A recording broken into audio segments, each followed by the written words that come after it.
A reminder, once we hit halftime, as we do all season, we'll send it down to Jonathan Coachman in Orlando. He'll have all the stats and scores from games in progress around the NFL. And the Raven pressure too much. Down he goes. Marcus Davenport in there to get him, and that is sack number 6 now for him on the year. He's got his man. This is Tate. Sacks that they've absorbed in this game is absolutely extraordinary. Let's just face it. This offensive line, flat out, cannot handle this pass rush. It's been demonstrated time and time again.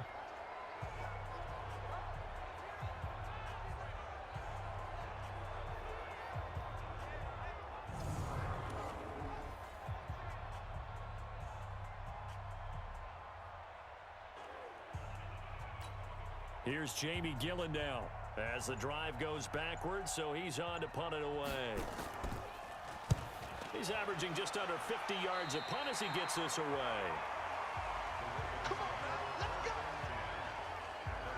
A look at the running back, the man out of the backfield as he gears up to go again. He's over 40 yards here in the second quarter. Been nice and effective for them, hasn't he? He has definitely been dependable and really shouldn't underestimate what he's getting done here, because anytime you're on a pace that's going to approach 100 yards, you've really done some damage in an NFL game. And now he's looking just to add to his totals.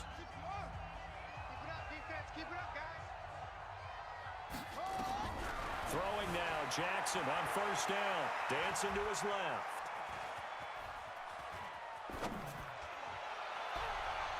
And that is incomplete. Took a shot there on first down, but he couldn't reel it in. Had an open man that time, but ended up putting a little too much heat on it, don't you think, partner? Absolutely. Just needed a touch more air under it. Instead, he fired an absolute bullet.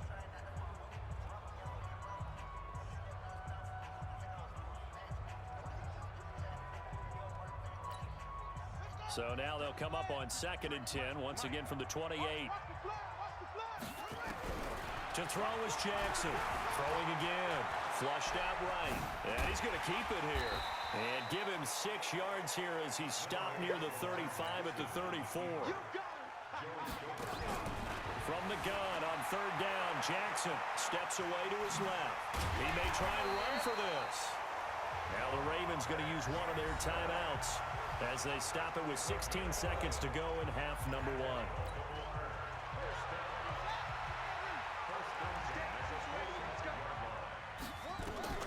Jackson on first down, escaping the pressure right. And a big loss here as he's taken down. Now a timeout taken. Perhaps a chance for one more quick play and then another timeout if they hurry. We'll see. After the sack, they're staring at a challenge basically from the other side of town. It's 2nd and a country mile. He'll try and run it. He got him a big chunk of that yardage back, but even with that effort, it'll still be 3rd and long.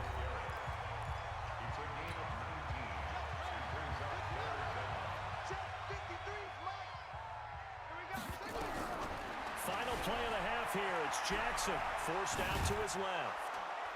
And he will be very close to a first down, but I see the closed fist of the referee, and that means 4th down. And just like that, on we head to half number 2.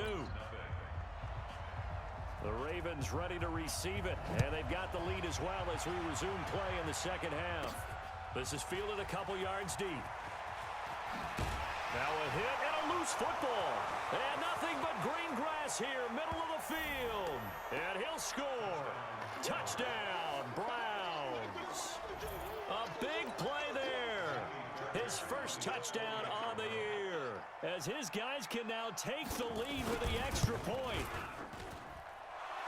I'm glad we were paying attention during the rules seminar, because we learned the only time you can't advance a fumble like that is in the last 2 minutes of either half. Right. Other than that, if that ball's out, whether forward or backwards, it's live and free for anybody. No doubt about it. When you say free, that means he's got free reign to pick it up and go. And that's exactly what happened there. Took it in for a touchdown.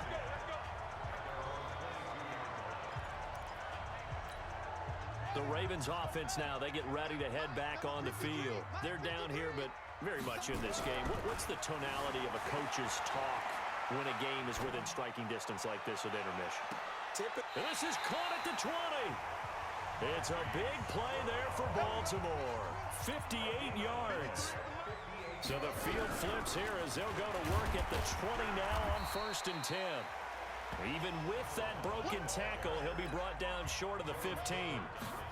It's a pickup of 4, and it'll bring up 2nd down. And they get to him quickly here as he stopped right around the 13. 3 yards is half of what they needed. Now can they get the other 3 here on 3rd down? Oftentimes we praise an offense for their variety, being able to hit people with the run in the pass. But in this game, how about what we're seeing from the safeties? They are all over the field. Doesn't matter if they threw it or if they're trying to run it. I don't think we've ever awarded an MVU, most valuable unit, but you're right. It might go to them in this game. I like that. MVU. Well done. And they'll go ground game here with a tailback. And he gets halfway home from the 4 down to the 2-yard line. They've been so good on 3rd down all day long. Can they convert another here on 3rd and goal? And they're going to mark him down short, maybe by about a yard, if that. So instead of forcing the field goal, it'll be 1st and goal. Yeah, the force was trying to make something happen that just didn't need to, right? I mean, plays happen, let it go. It's over. Instead, he creates a penalty. And the reinforcements come in as they're going to stop him behind the line. It'll be a loss of 1, and that'll make it 2nd and goal. And he will take it in for a Ravens touchdown. Latavius Murray, his 2nd touchdown on the season, and the Ravens have retaken the lead.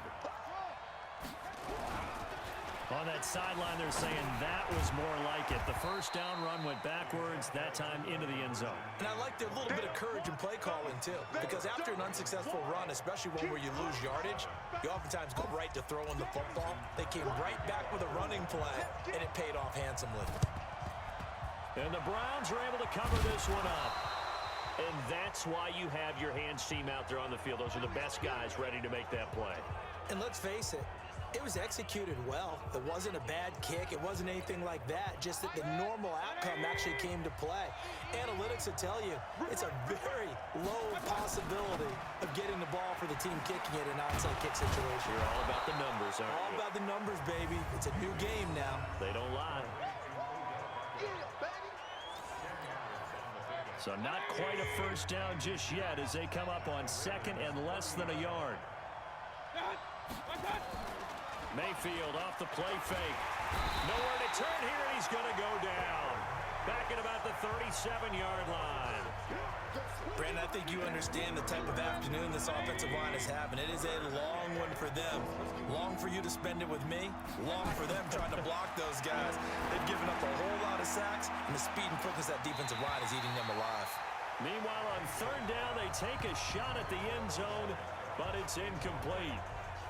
It's been this way most of the afternoon, hasn't it? This secondary, it really put this receiving core on lockdown. Listen, they've worked together like a basketball team. Oh, they get to the football. It's blocked. It's picked up. A live ball here, remember. Well, we've seen this before. What is it about Cleveland and Baltimore here recently in these blocked field goals? Ordinarily, I know you and I would probably shy away from the subject because we don't want to pour any salt in the wounds of Cleveland fans, but it just happened again in front of us, so we have to go back to 2015. Cleveland lining up to kick a field goal. Baltimore blocks it.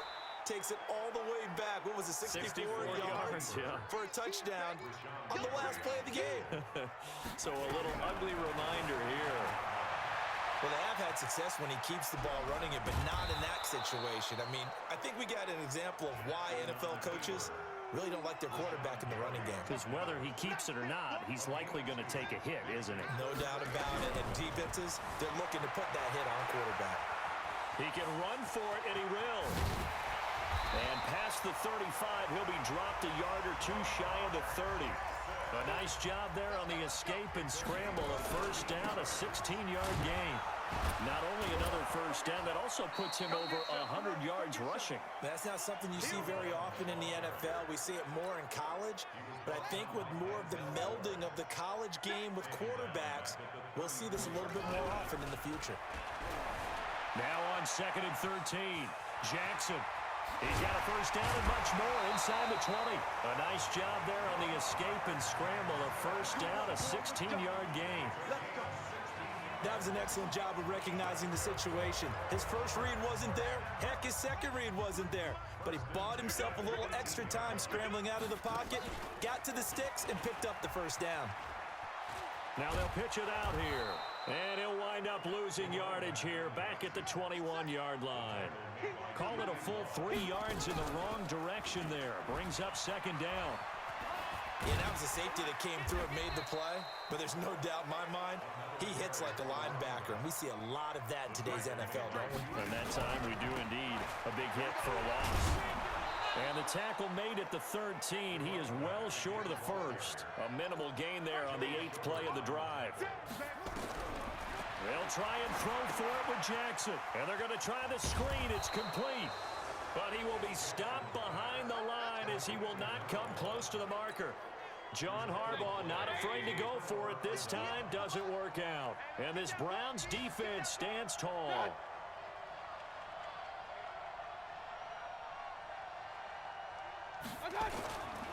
They start on the ground with Nick Chubb. And he'll take this up only to about his 18-yard line. 2 yards on the pickup there. It'll be 2nd and 8. They run it again with Chubb. Limited running room as he'll get about 3 to the 21.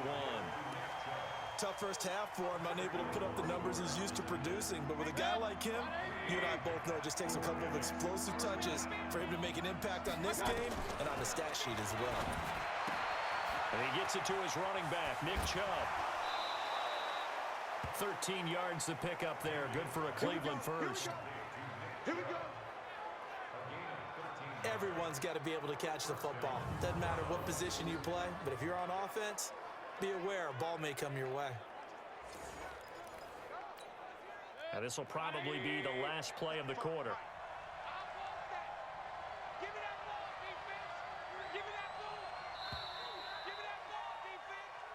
Back now in Baltimore. It's the Browns with a deficit. They're trailing, but with the football here to start the 4th. A first down throw from Mayfield. He completes it to Tate. And he'll be taken down, but not before he gets into enemy territory. The catch and run there, good for 16 and a first. Of course, the catch was nice, but how about what happened after?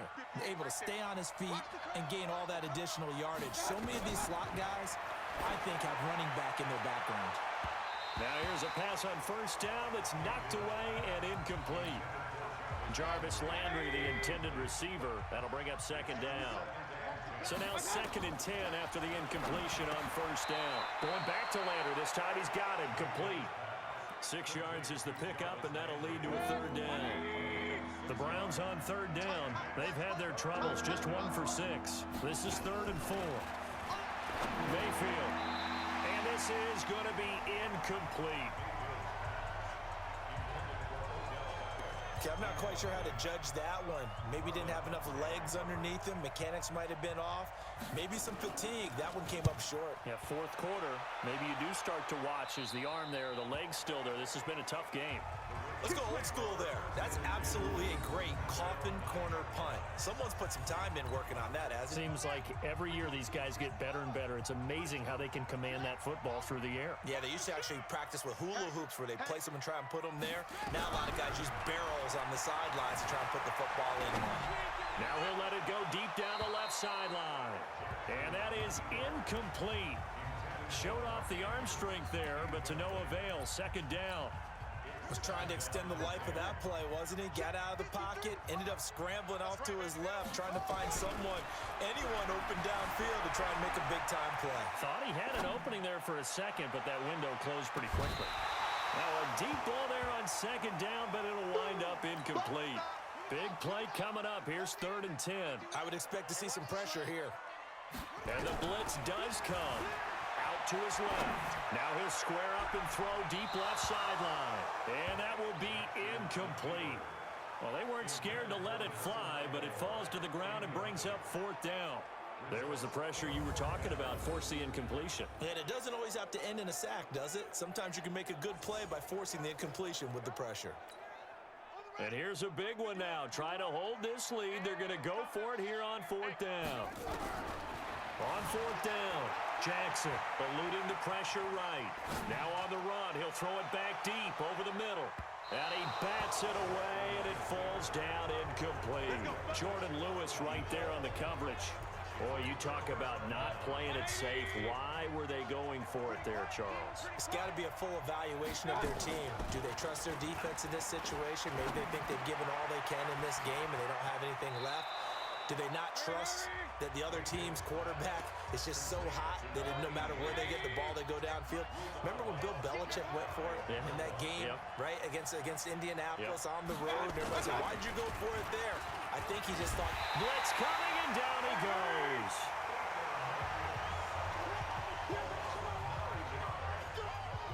This has been a tough one for this offensive line. It appears almost like they've been on roller skates this entire game, the way they've been pushed around. 6 sacks given up in this one. A lot of tired bodies on that field, but this is a big play, 3rd and goal. From the gun, Mayfield got his man complete over the middle. That's Schultz. And boy, he is very close to a first down, but from where they're spotting that football, he's going to be a foot or so short. Well, they certainly didn't get what they wanted on that play. That means it's a big-time decision on what you call on 4th down. Absolutely, because a field goal here doesn't do him much good. Mayfield looks to throw. Marcus Davenport. And the Ravens come up big down at their own goal line. So they finally get their first trip to the red zone, and it ends with nothing. And that's what I'm going to focus on with you because you teed it up really well. Finally get to the red zone. So there's got to be a little bit of frustration because they haven't moved the ball. And the most curious way there to burn some clock. That was wild. And at the end of all that, it winds up a safety. All right, Charles, help me out here. 4th quarter, you've got the lead, and you run backwards into the end zone. You're just trying to do too much. I almost don't have words for it. But, you know, every coach that we talk to talks about running backs or people running the football, running north-south, getting upfield.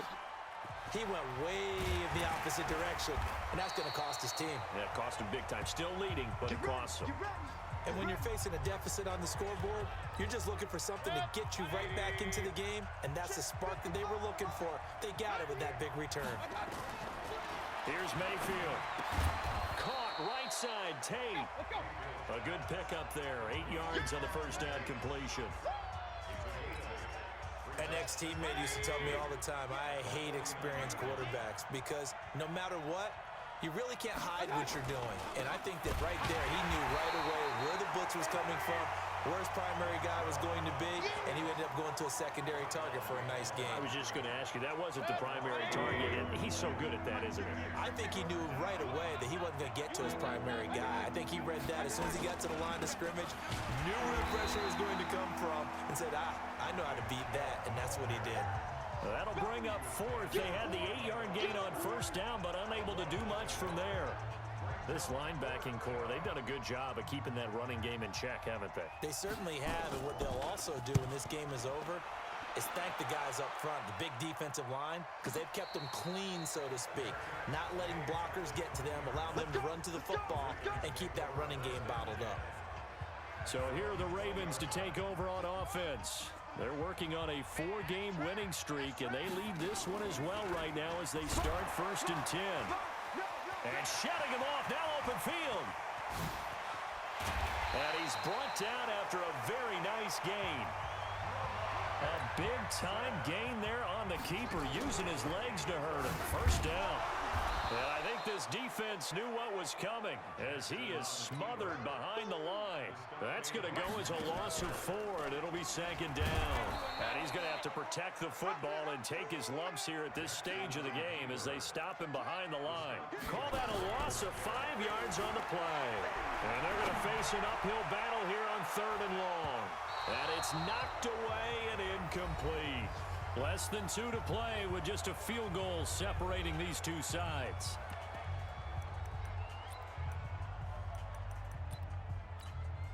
So it's Raven football here as we welcome you back. And let's see what they've come up with offensively after having time to talk it over. Buying time to his left. And he can't get a throw off. He's taken down. What a huge play at this point in the game. Myles Garrett. And the Browns are going to get this thing back. Excellent field position. Well, that's the fourth time that they've tried to go for it on fourth down. They've only converted once, Charles. And obviously not a good percentage. And if you're going to go for it on fourth down, you think that you've got the right play dialed up. You can't be stopped. Your momentum's going to keep going. But 1 for 4, that tells you that you need to look at things in a different way, and you need to tip your cap to the defense. They've done a great job. And brought down, but not before they get it inside the 10 to the 7. Back to throw. And he can't get a throw away. He's taken down. Mayfield trying to get him up to the line as fast as he can. They'll look to throw. That's out to Chubb, complete. And he is into the end zone. Touchdown, Cleveland. Nick Chubb in the final minute. And they have taken the lead here in the final minute. Wow, I know it's a never-say-never situation. But to me, that looks like that's the one that's going to finish them off. The score that puts them in front here late, but not. You got to rally your kick team, don't you, and say the last thing we need is a big return. And what happens is guys get overeager, get out of their lane because they're so excited they want to make the last tackle. You mess up, could come back at you a long way. A fourth quarter score now from Heinz Field in Pittsburgh. The kickoff team on the field now as they will send this one away. This is taken at the 3. And it's a pretty good return here as he'll get it up to the 29-yard line.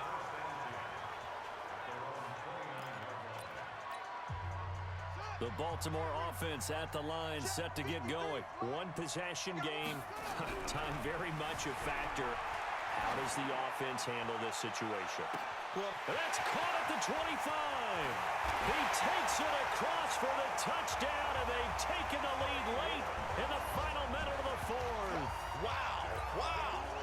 Might be seeing that one on the highlight shows tonight. The home run ball here in the fourth quarter to take the lead. There's nothing like being aggressive, preaching that to your team, and then following through. All the way through.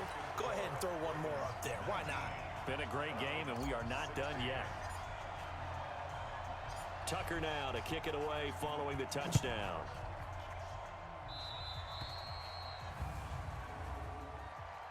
Free kick out of bounds. Kicking team. And that drives coaches insane, doesn't it? When they see that happen, it just doesn't feel right, does it? Plus, you're giving up yardage. Good starting field position for them as they come up 1st and 10 at the 40. It's caught. Beckham. Now he's going to get this all the way down inside the 35. Now the Browns will use the first of their 3 timeouts as they stop it with 28 seconds to go in this football game. Back to throw. Over the middle, complete to Tate. And he gets this one inside the 15, just a yard or 2 shy of the 10. Now the Browns signal for the second of their timeouts as the clock will stop with 21 seconds to go in the football game. He'll look to throw. He'll get this to Chubb out of the backfield. Give him 2 yards on that play, and that'll bring up 2nd down. And a timeout coming in. This will be their final one with 10 seconds remaining. So out comes the field goal team now for the 2nd time here today. And this one is right through. And they will tie this game here in the final seconds. So a money kick there in the final seconds, and now, barring any hijinks on the kickoff here, partner, I think you and I, we're going to settle in for a little overtime. And I wouldn't have it any other way. This has been a dogfight all through regulation. No reason to think it won't continue in the extra period. The Raven offense set at the line for this next drive. Tie game, and barring something incredible here, we're likely headed to overtime. And just a couple of scenarios here to keep in mind. One, if you want to be really aggressive, you do throw the Hail Mary and see if you can get something downfield. What would you do? What I would do is either hand it off inside or more likely to take... And a big loss here as he's taken down. You see me? You see me? They can't stop me out here. It's a little teaching moment here. Overtime rules. Remind us how this goes, partner. Okay, so in the past, we had sudden death. First team to score wins, but no longer. Now, if the team receives the ball, scores a touchdown, they win the game. If they kick a field goal, though, or don't score, the other team gets a possession. And after both teams get a possession, then we're into sudden death. First team to score wins the game. So a tie ball game here as the kick's away. This is taken near the 13. And he's up across the 25 and down at the 28-yard line.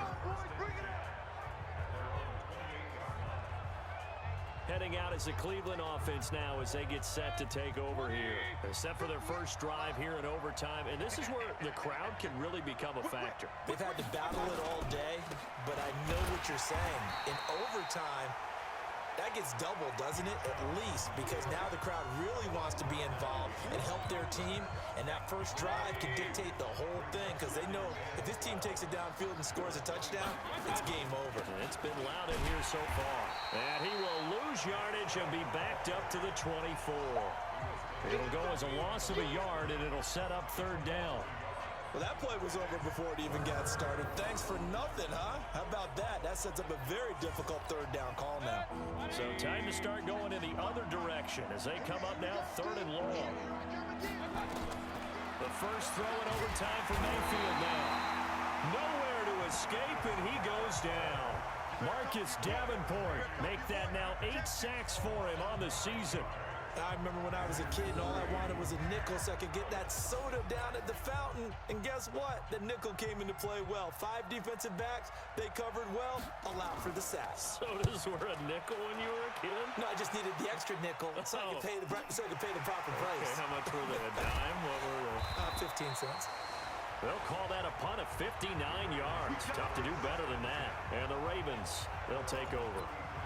Now the Baltimore offense heading back out onto the field. Their defense did its job, got the stop. All they need is 3, and this is over. Couldn't have done much else other than score themselves and end it. But they turned it back over to them, and now all they need is a field goal to win the game. An excellent job by the defense. Can the offense finish things off? And part 1 is done, now part 2. To throw once more on 2nd and 10. Jackson. And I think he's going to go. They're not going to get him. And he's into the end zone for the touchdown and the game winner in OT.